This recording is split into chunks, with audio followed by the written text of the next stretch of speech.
Hello mga ka-foodie! Tara at samahan nyo ko sa Durungawan Cafe. Located at Block 7, Lot 2, Barangay Ibaba, Santa Rosa de Liban Subdivision. From main gate, unang street ay kakanan lang kayo tapos makikita nyo na agad tong place nila. At eto naman ang kanilang menu. Check nyo na lang ang kanilang mga prices. Ito guys, bukod sa masarap na ay mura pa. Kaya naman highly recommended. Maganda at malawak ang kanilang place. Kaso nga lang guys, kukunti yung kanilang table and chairs dito. At open pala sila everyday. From 3 PM to 12 midnight. Eto nga guys, dumating na yung in-order namin. 1 Java chip at isang matcha.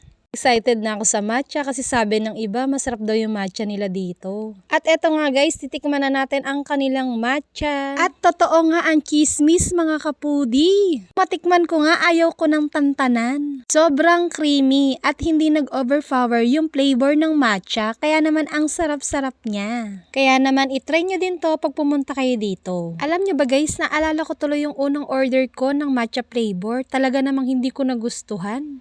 Pero eto talaga ang panalo.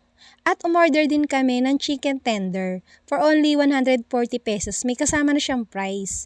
At meron din tayong cheese quesadillas.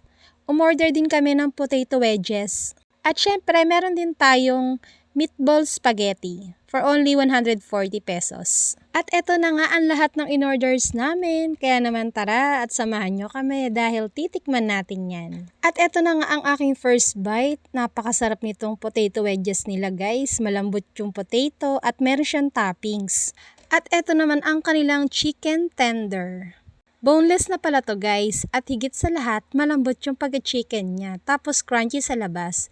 Mas masarap siya kapag isinawsaw mo sa sauce. Meron din silang iba't ibang klase ng sauce. Yung napili kasi naming sauce medyo maasim pero masarap siya. Available din ang kanilang chicken plain kung ayaw nyo ng may sauce.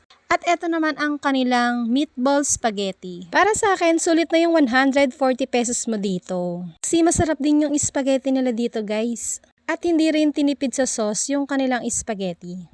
At saktong-sakto na yung pagkakaluto ng noodles nila. At itatry na din natin ang kanilang cheese quesadillas. For only 105 pesos, meron ka ng 4 pieces na cheese quesadillas. Medyo manipis lang siya guys dahil cheese lang talaga yung laman niya. At may kasama na rin siyang sauce. At yun lang mga ka-foodie. Please like and share my video. At i-flex nyo kapag may alam kayo na masarap na kainan at food trip dahil pupuntahan namin yan. Bye mga ka-foodie!